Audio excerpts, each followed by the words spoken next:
Me now, correct? About me and you, I Yes, would and say you are it's saying bad. you have to do good. How do you know what is good? It's easy. You don't Anda hurt mengatakan people. You help them bahwa getting Anda through harus the melakukan difficult That is kebaikan. according Kita to harus you, melakukan Sophia, kebaikan. not according to the Robert. Tapi apa definisi So dari should kebaikan? all the human beings in the world follow you? Itu Why? definisi milik Anda. Why they should follow you?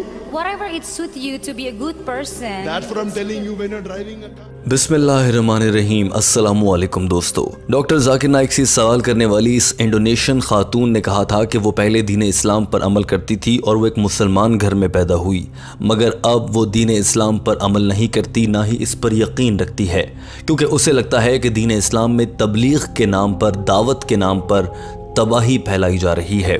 इस खातून ने कहा था कि Indonesia में एक ऐसा सियासतदान है जो कि मुसलमान है मगर करप्शन करता है, चोरी करता है। क्या उस सियासतदान को वोट देना मुनासिब होगा? दूसरी तरफ एक ऐसा सियासतदान है जो गैर मुस्लिम है मगर वो करप्शन और चोरी नहीं करता और अपने मुल्क की खिदमत के लिए बहुत काम करता है।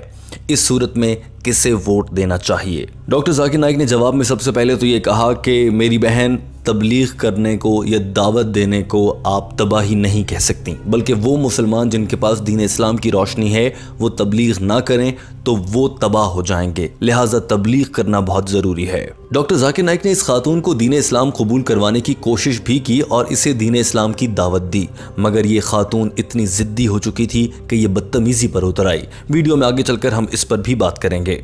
डॉक्टर जाकिर नाइक ने कहा कि मुझे उस गैर मुस्लिम सियासतदान की खूबियां बताएं, उन्होंने इस मुल्क के लिए क्या किया है। जवाब में खातून ने कहा कि वो ईमानदार हैं, वो चोरी नहीं करते, उन्होंने तरक्याती मंसूबे शुरू किए, बच्चों की तालीम पर खर्च किया और हमारे मुल्क को तरक्की दी है। यहाँ तक कि उस गैर मुस्लिम सियासतदान ने तो मुसलमानों के लिए मसाजिद भी तामीर करवाई हैं। डॉक्टर जाकिर नाइक ने इस औरत को वहीं पर टोका और कहा कि वो गैर मुस्लिम मुसलमानों के लिए मस्जिद बनवा रहा है और खुद इस्लाम कबूल करके मस्जिद में नहीं आता, मुनाफिक है, बहुत बड़ा मुनाफिक है। डॉक्टर जाकिर नाइक ने यह भी कहा कि अगर वो शख्स मुल्क की तरक्की के लिए बहुत से काम कर रहा है तो ये अच्छी बात होगी, मगर क्या ज़िंदगी का और जीने का मकसद ये है कि दुनिया में बड़ी बड़ी इमारतें बनाई जाएं, तरक्की की जाए? नहीं, जीने का मकसद अल्लाह ताला को राज़ी करना है और जन्नत में आला मकाम हासिल करना है।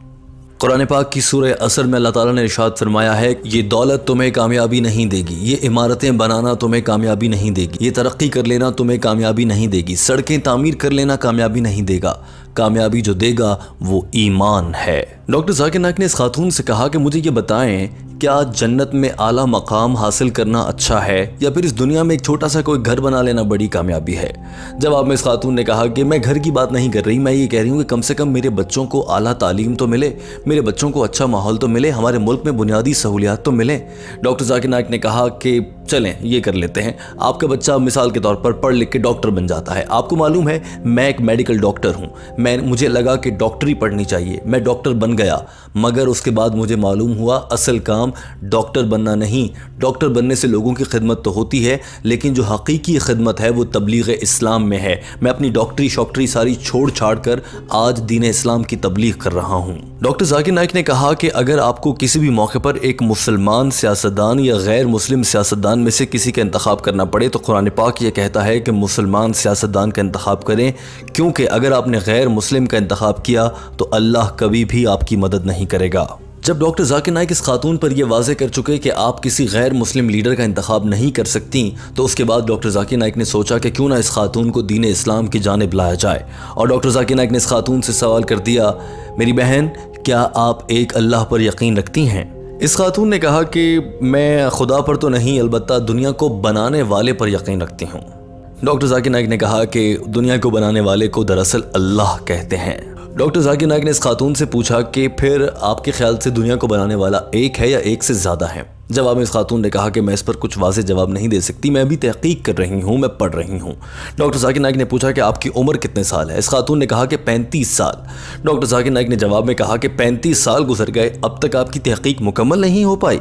दोस्तों, दरअसल ये खातून मुल्हिद हो चुकी थी और डॉक्टर जाकिर नाइक को इस बात का अंदाज़ा भी था। डॉक्टर जाकिर नाइक ने इस खातून से पूछा, तुम्हें नहीं लगता कि तुम अंधेरे में हो, तुम गुमराही का शिकार हो?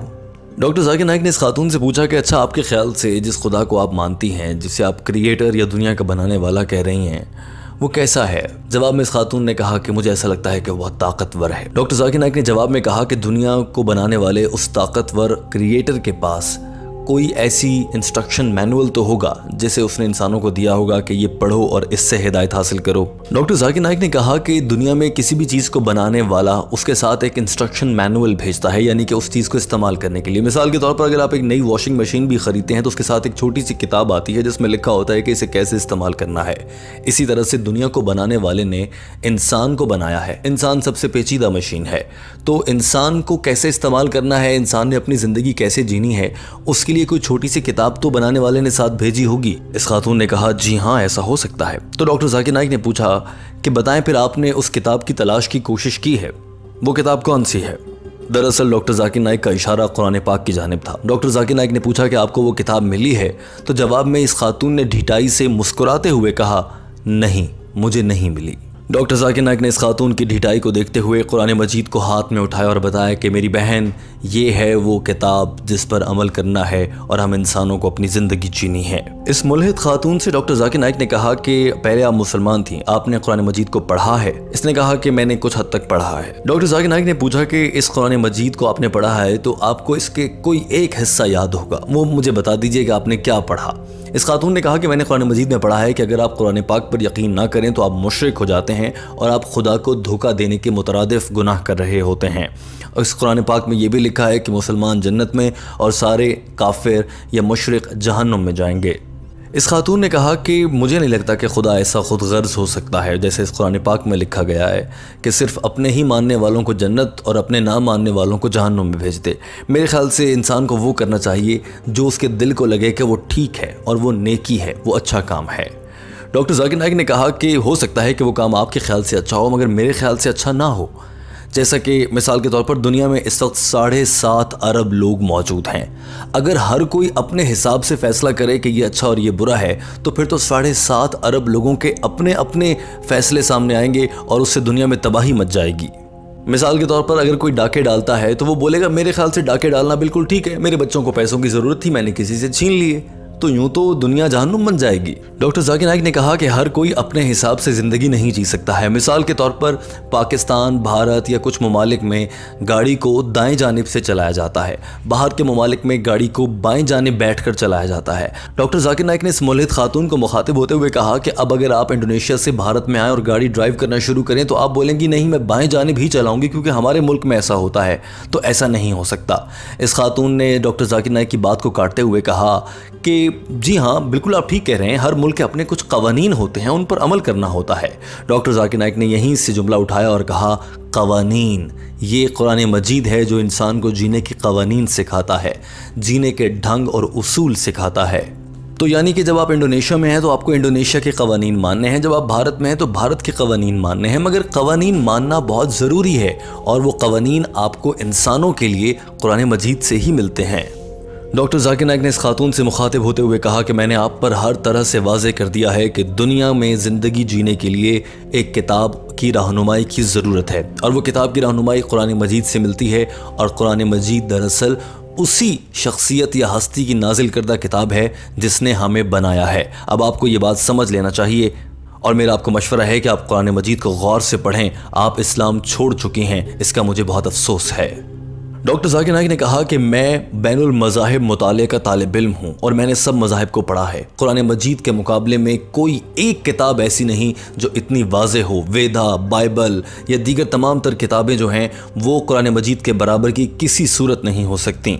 डॉक्टर जाकिर नाइक ने कहा कि अफसोस की बात यह है कि आप कुरान मजीद से बगावत करना चाहती हैं। दोस्तों, इस मुल्हिद खातून का दिमाग इस हद तक ख़राब हो चुका था कि डॉक्टर जाकिर नाइक ने आखिर में से ये कहा कि आप कुरान मजीद को तर्जुमे के साथ पढ़ें ताकि आपको समझ आ जाए, मगर इस खातून ने कहा कि मैं अपने हिसाब से पढ़ चुकी हूँ। डॉक्टर जाकिर नाइक ने अपनी वही मिसाल देते हुए कहा, जी हाँ, जैसे आप अपने हिसाब से गलत सड़क पर गाड़ी चलाया करती हैं उसी हिसाब से। डॉक्टर जाकिर नाइक ने फ़ौरन से कहा कि मेरी बहन, याद रखो, अगर आपको नहीं भी मालूम कि गाड़ी गलत साइड पर नहीं चलानी है और आप किसी मुल्क में जाकर ऐसा करती हैं तो कोई आकर आपसे पूछेगा नहीं, पुलिस आकर पकड़कर आपको सज़ा देगी। इसी तरह से ठीक इसी तरह से अल्लाह ताला ने दुनिया में कुरान मजीद को रहनुमाई के तौर पर इंसानों के लिए नाजिल फरमाया है। अब अगर आप इससे नज़रें चुरा रही हैं और आप ये कहती हैं कि मैं अपने हिसाब से जीना पसंद करूंगी, तो याद रखिए आप जो मर्ज़ी कर लें, आप तक हिदायत पहुंच चुकी है। अब आप अमल नहीं करती तो आप जहन्नुम में जाएंगी। जैसे आपको कवानीन पता हो या ना पता हो, पुलिस आपको उठा कर ले जाती है, इसी तरह से अब आपको हिदायत दे दी गई है, फिर भी आप अमल नहीं करती तो अल्लाह ताला आपको जहन्नुम में डालेंगे। डॉक्टर जाकिर नाइक ने कहा कि आप जैसे लोगों को जहन्नुम में डालना इंसाफ भी होगा। डॉक्टर जाकिर नाइक ने अपनी बात को मुकम्मल करते हुए कहा कि मेरी बहन, आप कुरान मजीद को तर्जुमे के साथ पढ़ें, वरना अल्लाह ताला आपको जहन्नुम में डालेगा। चाहे आप कुछ भी करती रह जाएं, आपको अपने गुनाहों की सज़ा ज़रूर मिलेगी। दोस्तों, डॉक्टर जाकिर नाइक की जानिब से दिया गया जवाब मुकम्मल हो चुका था, मगर ये खातून मुतमईन नहीं थी। दोस्तों, हमारे यहाँ बहुत से ऐसे लोग हैं जिनके जहन में ऐसी खुराफात आ जाती हैं और वो अपने आप को दीन इस्लाम से दूर कर लेते हैं। खुदा न खास्ता कभी आपके जहन में भी ऐसे ख्यालात आए हैं जिनकी वजह से आपको ऐसा लगा हो कि आपका दीन इस्लाम से ईमान ख़त्म हो रहा है? अगर हाँ तो कॉमेंट करके हमें ज़रूर बताइए और साथ में ये भी बताइए कि आपने उन ख्यालात से निमटने के लिए फिर क्या किया। दोस्तों, याद रखिए कि आपके कॉमेंट सोशल मीडिया पर सैकड़ों सालों तक मौजूद रहते हैं और हमारे यूट्यूब चैनल से हज़ारों लोग इन कमेंट्स को पढ़ते हैं। आपसे इल्तमास है कि अच्छे अल्फाज में कमेंट कीजिए। टीम हम कदम आपके लिए डॉक्टर जाकिर नाइक का अंग्रेजी ज़बान में की गई गुफ्तगू का उर्दू तर्जुमा लाती है। वीडियो देखने का बहुत शुक्रिया। हमारे चैनल हम कदम को सब्सक्राइब कर लीजिए।